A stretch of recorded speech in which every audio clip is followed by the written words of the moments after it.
Hi everyone, welcome to शर्नादिक solutions. तो आज का टॉपिक है राजयोगस पे।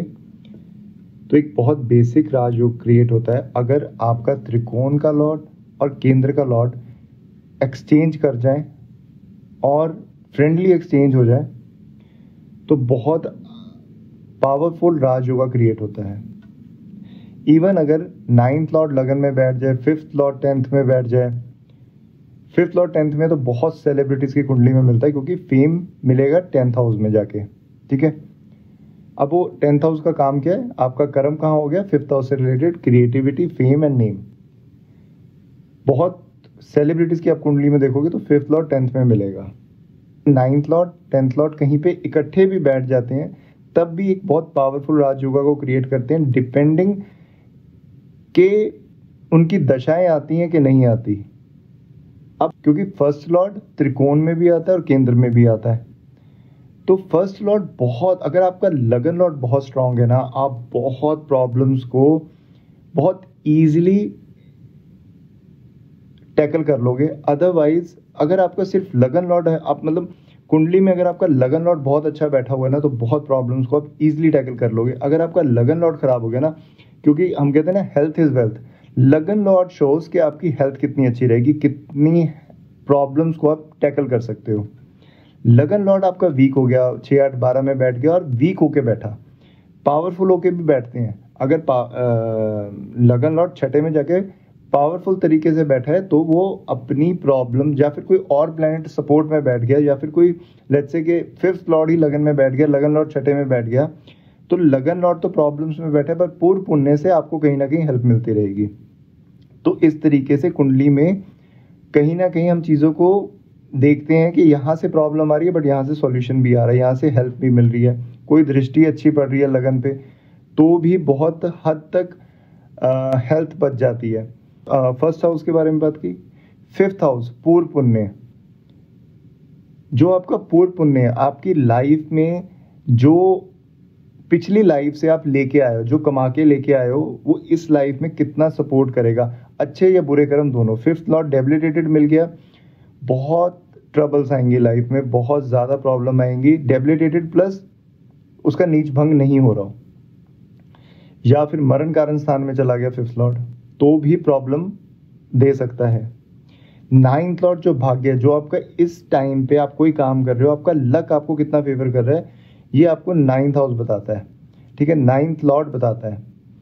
अगर नाइन्थ हाउस में मेलेफिक्स ग्रह बैठ गए, सैटर्न, मार्स, राहु, ये बहुत प्रॉब्लम क्रिएट करेंगे। सैटर्न बहुत ज़्यादा डिले कर देगा, राहु एक ना फ्लक्चुएशंस देगा, एक इल्यूजन में भी रख सकता है, और एक ना राहु के स्ट्रेट लाइन नहीं है, आउट ऑफ द बॉक्स सोचना है।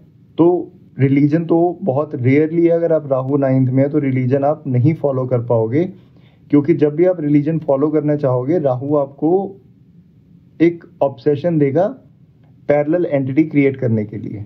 राहु का काम क्या है? राहु आर्टिफिशियल चीज़ों को क्रिएट करता है।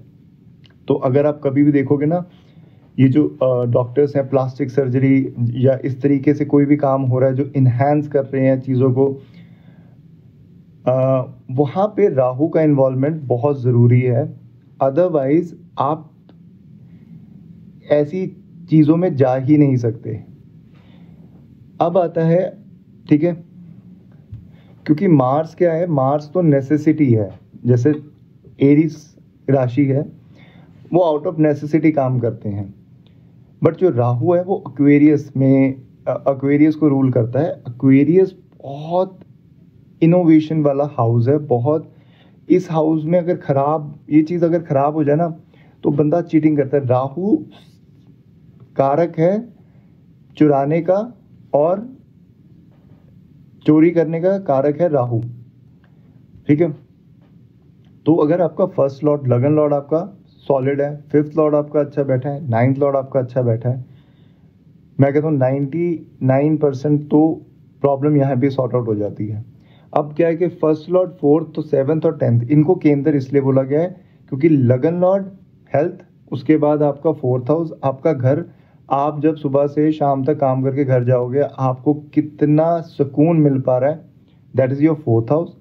Seventh house, your marriage, your spouse, your companion, your partnership, चाहे वो काम में है, चाहे वो आपकी फैमिली में आपकी वाइफ, आपका स्पाउस है।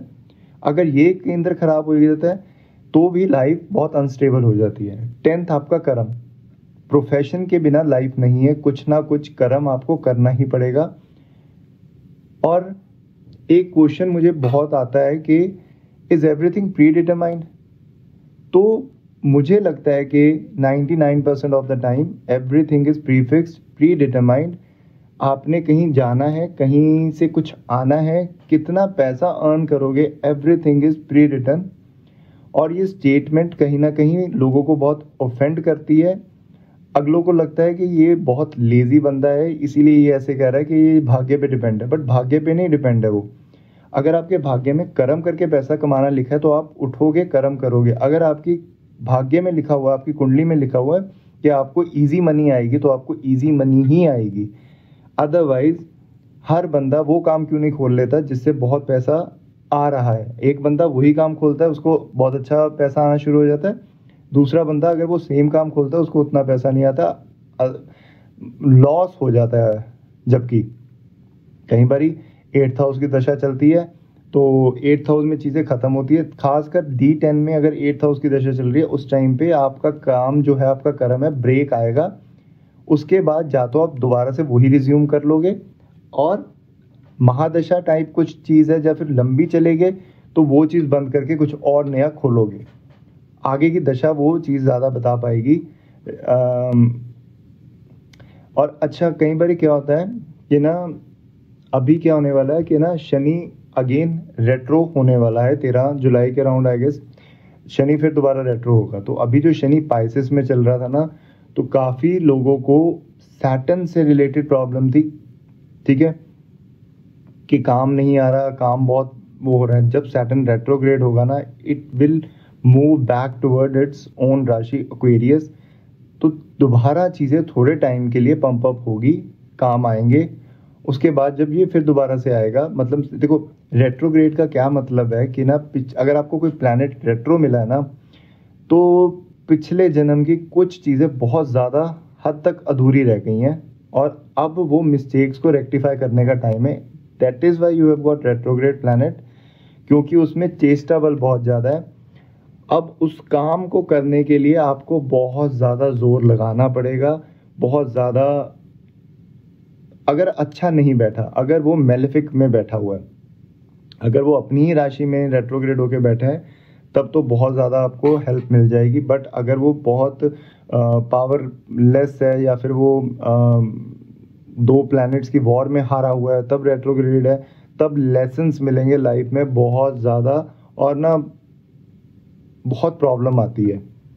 अब क्या होता है कि अच्छा, अब हम आते हैं, अब हमने राजयोगस पे बात कर ली, सेकंड हमने बात कर ली 1st 4th 7th 10th केंद्र आपका कितना स्ट्रांग है। अब हम बात करते हैं और ये हमने बात कर ली कि everything is pre determined, pre fixed. तो सब कुछ प्री डिटरमाइंड है, प्री फिक्स्ड है, तो हमारे हाथ में क्या है? देखो, अगर आपका भला किसी के कहीं पे जाने से होना है, तो आप जाओगे और आपको वहाँ से सॉल्यूशन मिलेगा। अभी कई बारी मैंने देखा है कि लेट्स से अगर आपकी डेंटल इशू चल रहा है, आपको डॉक्टर कोई अच्छा नहीं मिल रहा, कई बारी मून या तो 2nd लॉर्ड के ऊपर से ट्रांजिट कर रहा होता है, या 2nd हाउस से ट्रांजिट कर रहा होता है, उस टाइम पे आपको वो डॉक्टर मिलता है।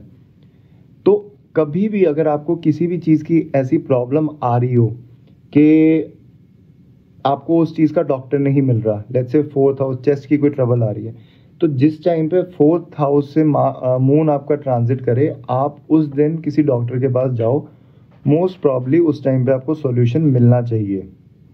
बाकी देखो, ये एक ट्रांजिट्स की बात है, क्योंकि हर महीने वो मून वहाँ से जाएगा, तो हर महीने तो नहीं होगा, बट हाँ, कहीं ना कहीं वो आपको दशा सपोर्ट कर रही हो, तो वो एक इवेंट उस दिन अकर होगा, उस दिन होगा वो इवेंट, ठीक है। अब बात करते हैं हम अपनी रेमेडीज के बारे में। रेमेडीज कैसे वर्क करती हैं? तो मैं आपको बता रहा था कि अगर आपको कहीं जाने से सॉल्यूशन मिलना है, तो वो भी प्री रिटर्न है, प्री फिक्स्ड है, वो होगा। आप कहीं जाओगे और आपको वहाँ से रेमेडी या फिर वो सॉल्यूशन मिल जाएगा। सेकेंडली, कई बारी कोई चीज़ें डोनेट करने से जो आप पिछले जन्म में किसी से लेके आए हो वो इस टाइम पे वापस करने से, या फिर जैसे लेट्स से आपका मंगल बहुत ख़राब है तो आपको ना प्रॉपर्टीज़ में बहुत इशू आने वाला है, या ब्लड की प्रॉब्लम आने वाली है, या आपके फ्रेंड्स के साथ प्रॉब्लम आने वाली है, तो कुड बी पॉसिबल राहु आपके मार्स के ऊपर से जा रहा होगा और आपको फ्रेंड से प्रॉब्लम आएगी। ठीक है, हो सकता है सैटर्न आपके मार्स के ऊपर से जा रहा हो तो आपको कंस्ट्रक्शंस में इशू आएंगे उस टाइम पे, और वो प्रॉब्लम को फेस करके ही वो प्रॉब्लम को, देखो कोई मैजिक वॉन्ड तो है नहीं और जो आप कुछ करोगे और एकदम से आपको रिजल्ट आ जाएगा, बट हाँ ये ज़रूर है कि कोई एस्ट्रोलॉजर या फिर इवन कई बार क्या होता है आपको ना खुद भी चीज़ें पता लग जाती हैं कि यार ये चीज़ ना मेरी किस्मत में नहीं है, मुझे नहीं मिल रही है, तो उसके पीछे एक तो भागना छोड़ो, बहुत डिफ़िकल्ट है, ये बोलना बहुत आसान है, बट क्या होता है कि जो चीज़ हमारे पास नहीं होती तो वही हमें चाहिए होती है। और एक कहावत है ना कि मिल जाए तो मिट्टी, ना मिले तो सोना, तो कोई चीज़ हमें मिल जाती है तो हम उसकी फिर वैल्यू खो देते हैं।